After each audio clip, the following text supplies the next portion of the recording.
3 వరుస హిట్లు ఎన్టీఆర్ ని ఇప్పుడు మోస్ట్ వాంటెడ్ హీరోగా మార్చాయి. టాలీవుడ్ డైరెక్టర్స్ అండ్ ప్రొడ్యూసర్స్ తో పాటు కోలీవుడ్ నుండి టాప్ డైరెక్టర్స్ ఇప్పుడు ఎన్టీఆర్ తో సినిమా చేయాలని ఉవ్విళ్లూరుతున్నారు.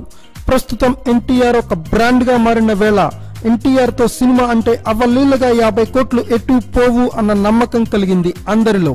అందుకే టాప్ ప్రొడ్యూసర్లు ఎన్టీఆర్ తో సినిమా చేయడానికి ఎగబడుతున్నారట. కాగా ఓ బడా నిర్మాత కొన్నాళ్లు సైలెంట్ అయిపోయాడు. ఎన్టీఆర్ క్రేజ్ చూసి తన ప్రొడక్షన్ లో సినిమా చేస్తే 25 కోట్ల రెమ్యునరేషన్ ఇస్తానని చెప్పాడట. కానీ ఎన్టీఆర్ మాత్రం సున్నితంగా ఆ ఆఫర్ ని నిరాకరించాడని సమాచారం. ఇంతకీ ఆ ప్రొడ్యూసర్ ఎవరు అనేది మాత్రం ఇప్పటికీ తెలియరాలేదు అంటున్నారు సినీ విశ్లేషకులు. Thanks for watching. Please subscribe our channel.